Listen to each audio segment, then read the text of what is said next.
Saludamos al abogado cuencano Boris Barrera, él es experto en derecho tributario. Fue parte de una importante investigación justamente sobre redistribución de ingresos tributarios. Los sistemas tributarios, abogado Barrera, persiguen, entre otras cosas, como parte de una política fiscal, ser equitativos, justos, eficientes, con un elevado potencial recaudatorio y redistributivo. Iniciemos este diálogo conociendo cuál es, a grandes rasgos, la historia de Ecuador en estos temas. Bienvenido. Buenos días a todos los que nos escuchan. En este tema, como usted menciona, ha habido un problema recurrente en este país, problema recurrente que no se elimina y al cual se siguen aplicando las mismas soluciones. En los últimos 20 años hemos venido escuchando a todos los jefes de Estado, desde incluso el señor Palacios, luego el señor Correa, Moreno y ahora el señor Lasso, que el verdadero problema de este país es la inequidad en la distribución de la riqueza. El problema en este país no es la riqueza con la que cuenta el Ecuador. Nosotros contamos con vastos recursos naturales, casi siempre excelentes condiciones climáticas, y ni qué decir de los ecuatorianos, de la idiosincrasia de los ecuatorianos. Somos personas solidarias, somos personas emprendedoras, somos personas trabajadoras. El inconveniente real es la inequidad, frente a la cual ya durante 2 décadas se nos ha planteado la misma solución y ahora Lasso lo vuelve a hacer. ¿Qué es cuál? A través de la vía de los impuestos, de los tributos, recaudar dinero de la sociedad para que luego el Estado la reparta entre los menos favorecidos económicamente. La respuesta frente a ello es cuánto ha solucionado esa forma de actuar. Y creo que Lasso nos está dando esa respuesta al repetir la misma idea, los mismos argumentos y hablar nuevamente de inequidad. Es decir, no ha servido esa forma de solución. Es por ello que nosotros consideramos desde la Universidad de la SUAY, desde un grupo de investigación encabezado por el vicerrectorado de la Universidad de la SUAY, que si queremos que las cosas cambien, debemos hacer las cosas diferentes, porque si seguimos haciendo lo mismo, los resultados seguirán siendo lo mismo. Y es así que en base a resultados cuantitativos y análisis cualitativos, hemos presentado una propuesta para que la distribución de los recursos que provienen vía de los tributos no sea tarea de funcionarios públicos, que muchas veces incluso hasta abusan de sus fondos. Antes de ir a su propuesta concreta, abogado Barrera, coméntenos sobre qué es lo que dice el proyecto de ley creando oportunidades sobre este tema que ha sido brevemente comentado y lo hemos compartido con nuestros oyentes por estos dos importantes analistas y economistas, el economista Cajas y el economista Alberto Acosta Burneo. Ellos señalan sus temores de que lo que se recolecte a través de la reforma tributaria, incluso las contribuciones a los más ricos, se vaya a diluir en el gasto general del Estado, en el gasto corriente. Y es así, Gustavo, como yo también considero que es lo que va a suceder. ¿Y por qué lo digo esto?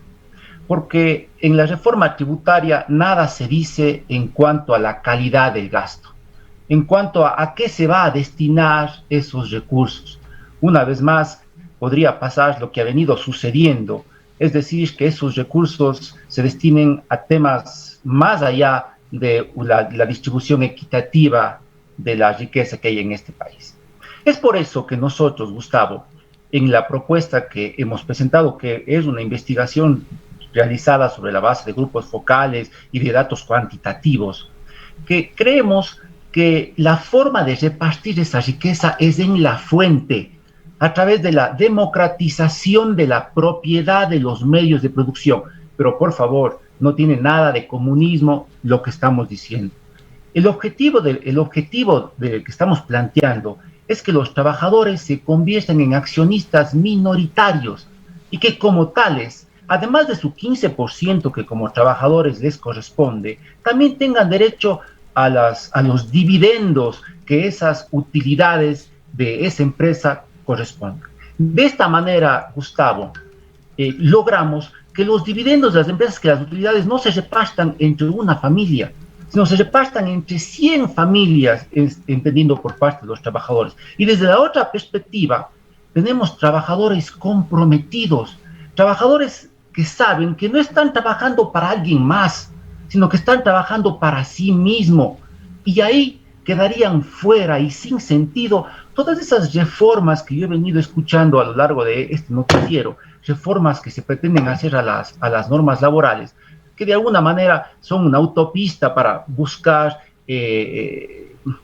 cuando a los empleadores crean conveniente, pues, de tirar a un trabajador. Eso es lo que nosotros buscamos que no se dé. No va a ser necesario. Los trabajadores van a estar comprometidos y ese compromiso se va a reflejar en una mejor productividad. Abogado Barrera, muy buenos días. Quizás resulta interesante que sean los trabajadores quienes pasen a ser parte del paquete accionario, en este caso de una empresa. Por aquí nos preguntamos, ¿esto será de todas maneras mínimo? ¿Siempre habrá un accionista mayoritario o un grupo accionista mayoritario que será de alguna manera el propietario, en este caso, de la empresa? Y quizás ahí también nos preguntamos qué pasa con la necesaria redistribución que debe haber para los sectores más vulnerables, que actualmente se lo hace, por ejemplo, aunque sea mínimamente, a través del Ministerio de Inclusión Económica y Social. ¿Qué pasa con el tema de la educación, la inversión pública en materia de educación, que también tiene que ver con la repartición de la riqueza? El tema de salud, que es uno de los temas más complejos que también enfrentan los ecuatorianos al no encontrar una respuesta en el espacio de la salud pública. ¿Qué pasa con el tema de la seguridad? Esto quizás se estaría reduciendo al tema laboral. Cuando pensamos en la redistribución de la riqueza, quizás deberíamos incorporar todos estos otros elementos. Por supuesto, Rosana, como usted menciona y hace un análisis correcto de todos los problemas que afronta la sociedad. No obstante, Rosana, esos problemas que usted menciona son los que venimos escuchando, y personalmente lo vengo haciendo los últimos 20 años. En nada hemos ido mejorando esos problemas con la misma forma de actuar. La propuesta que nosotros estamos haciendo desde la universidad no es que pretendemos una confiscación o un retroceso en el emprendimiento o en la toma de decisiones empresariales. Por favor, está bien que existan accionistas mayoritarios, que las decisiones se mantengan en los emprendedores accionistas originarios. En la investigación realizada que hicimos a través de grupos focales con muchísimos empresarios, se evidenció que los empresarios de toda índole, sobre todo los más jóvenes, comparten esa idea de repartir el capital accionario con sus trabajadores y así lograr una verdadera distribución de la riqueza. Porque ellos están conscientes que más allá de obtener resultados cualitativos en cuanto a trabajadores comprometidos, también lo analizan desde unas ventajas cuantitativas. Y ahí es donde debería intervenir el aspecto tributario. Precisamente. No, le pregunto, abogado Barrera, ¿no es este un sistema que utilizan algunas corporaciones internacionales, Apple, por ejemplo, que por lo menos a nivel de ejecutivo, con frecuencia parte del paquete de remuneración, con frecuencia, reitero, son acciones o la posibilidad de contar con acciones de la compañía? O me parece casos también como Amazon, en el que cualquier ciudadano del mundo puede comprar una acción. Pero por supuesto, Gustavo, y por supuesto, Rosana, eso es precisamente lo que buscamos, traspasar al Ecuador a las nuevas condiciones que existen actualmente. Si usted ve la propuesta que nos ha presentado el actual presidente, es una repetición de lo que hemos venido oyendo. Este mecanismo se lo viabilizaría a través de las bolsas de valores, que hay también en Ecuador bolsa de valores incipiente, pero hay una bolsa de valores. Pero por supuesto, el esfuerzo estatal que implicaría en su primer momento, el esfuerzo estatal de conceder ventajas para que los empresarios decidan abrir el paquete accionario, luego a corto y mediano plazo vería sus resultados, no solamente con el incentivo de determinados sectores económicos como los que usted acaba de mencionar, los sectores bursátiles, sino además veríamos cómo las personas, como los trabajadores, fruto de su trabajo, recibirían además los dividendos. Y sobre todo, Gustavo, sobre todo, estaríamos eliminando al estado de la ecuación en cuanto a la distribución de la riqueza. Y con eso eliminaríamos el hecho de despilfarros, mala calidad en el gasto o incluso corrupción en la repartición. Ahora, hablando de redistribución, ¿qué es lo que se buscaría cuando se elevan los impuestos o cuando se cobran impuestos por parte de un Estado?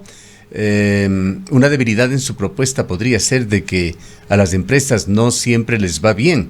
Los empresarios corremos, diríamos nosotros también como microempresarios, riesgos y a veces hay pérdidas. ¿Qué pasaría con los trabajadores ya accionistas en las empresas que arrojan pérdida? El mismo esquema empresarial. Si usted se siente parte de algo, tiene que compartir los beneficios y también tiene que compartir las consecuencias. Sí, ¿cuál sería la peor pero un empresario puede a lo mejor tener sus colchones financieros y aguantar esas pérdidas. Estamos hablando de los sectores desprotegidos. Por supuesto, pero ¿cuál sería el peor escenario para un trabajador? Perder su inversión que representa la propiedad de esas acciones. Esa sería su pérdida. Y es importante que esta se mantenga, porque esta le impulsaría a ese ecuatoriano trabajador a poner todo de sí para sacar adelante su propia empresa. Por favor, lo que estamos proponiendo se ha hecho ya en algunos países desarrollados con grandes resultados. Lo que venimos sosteniendo en este momento, una vez que yo he analizado todas las reformas tributarias que se han presentado, con la nueva creación de impuestos, estas contribuciones temporales, todos estos cambios al impuesto a la renta, todos estos cambios al código tributario, personalmente considero que estamos siguiendo los mismos pasos que nos han llevado a tener los resultados que hemos tenido en estos últimos tiempos. La idea que damos desde la academia es, por favor, tengan una nueva visión, por favor, vean las cosas de forma diferente. El Ecuador que vivimos ya no es el Ecuador de hace 60 años. El Ecuador que vivimos merece estar a la altura de la evolución que ha tenido la sociedad. En alguna ocasión, si no recordamos mal, le escuchamos a Osvaldo Hurtado en un diálogo hace muchos años que tuvimos con él, hablar de que uno de los indicadores más importantes del país es el PIB, el crecimiento en el PIB. Él señalaba que un gobierno que haga crecer el PIB y que lo haga en forma consistente año a año va a lograr algo importante. Este crecimiento del PIB debería repercutir en la riqueza de todos los ecuatorianos, incluyendo los quintiles más vulnerables. Entendemos que esto, de una forma, diríamos un poco simplista, se trata de pensamiento neoliberal. ¿Qué debilidades ve usted en ese pensamiento que lo expresaba el expresidente de Ecuador? Desde una perspectiva, analizando el tema tributario, lo que son los principios que regulan el derecho tributario, hay un principio que es el principio de capacidad contributiva. Este principio menciona que el sistema tributario solamente podría gravar el exceso de la capacidad económica luego de satisfacer necesidades básicas individuales y familiares, junto con la progresividad. Yo considero que no está mal el hecho de que el país tenga como objetivo primario incrementar su PIB. Sin embargo, no creo que ese sea el objetivo fundamental. El objetivo fundamental es combatir la pobreza. Y para combatir la pobreza es necesario, como decía Osvaldo Hurtado en su primer momento, generar riqueza. Pero no generar riqueza simplemente para acumularla en pocas manos. Generar riqueza para distribuirla. Y en esa parte es en la cual el Estado, en los últimos años, todas estas reformas tributarias siguen fallando. No encontramos el mecanismo, no encontramos en la reforma planteada cuáles son las vías para lograr que esa nueva riqueza que se pretende generar se reparta entre los que realmente necesitan y no queden en las manos que están quedando actualmente, que son en pocas o enumeradas familias en el caso de las empresas.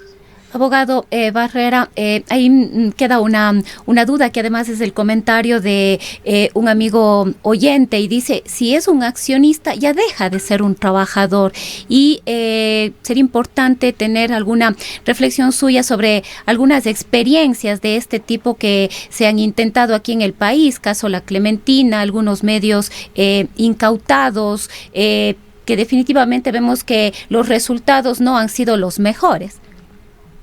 Perfecto. Rosana, yo le comento, el hecho de que usted sea trabajadora no le impide ser accionista. Incluso usted puede ser accionista de su propia empresa para la cual presta servicios o de otras empresas para la cual no presta servicios. En eso no existe ninguna prohibición.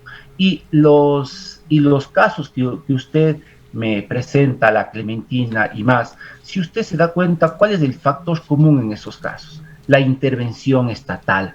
Nosotros creemos que, insisto, en el sector privado, entre los que conformamos el sector privado, bastamos sin necesidad de la intervención estatal, más allá de la creación de incentivos para que se produzca este nuevo enfoque, más allá de aquello no debería intervenir. Por favor, lo que estamos proponiendo ha sido probado, lo que estamos proponiendo ha sido ya materializado en otros países, con grandes resultados, como los ejemplos que ustedes mismos me pusieron. Estamos hablando de las grandes corporaciones que han visto surgir y han visto crecer precisamente porque han cambiado su chip, han cambiado el entender de la forma tradicional. Bien, lo cierto es, y esto es innegable, que la fórmula históricamente no ha funcionado o ha funcionado deficientemente. Ahora, recientemente, algún economista que le entrevistábamos señalaba que 1 millón de familias ecuatorianas han transitado en esta época de pandemia de la clase media hacia la pobreza, y esto es muy grave en el país. La inequidad en el país, en definitiva, se mantiene, y creo que, en todo caso, abogado Barrera, al margen de la forma en que se interprete su sugerencia, la importancia que se le pueda dar, quizá desde el sector público, sí es importante de alguna manera garantizar que estos nuevos impuestos, esta recaudación que saldrá del bolsillo de los ecuatorianos del orden de 1.400 millones de dólares, vaya dirigido en la medida que corresponda al sector social, que se asegure esa buena inversión del gobierno en esta área. Le dejamos en una reflexión final. Muchas gracias, Gustavo y Rosana. Al final solamente diré que desde la universidad, en su caso desde la Universidad de la SUAY, a la cual pertenezco, lo que nosotros hacemos es planteamos nuevas propuestas, justificadas en base a investigación cuantitativa y cualitativa, propuestas que las presentamos a los gobernantes, que las presentamos a la sociedad, para que sean debatidas, para que sean analizadas. Nuestro único objetivo es buscar nuevas alternativas, porque creemos que frente a un problema recurrente, el seguir planteando las mismas soluciones va a significar los mismos resultados. Muchísimas gracias, Gustavo, por la entrevista, y muchísimas gracias, Rosa. Muchas gracias al abogado Boris Barrera, experto en Derecho Tributario, quien tiene esta propuesta interesante que debería ser analizada, y una investigación publicada de la Universidad de la SUAY.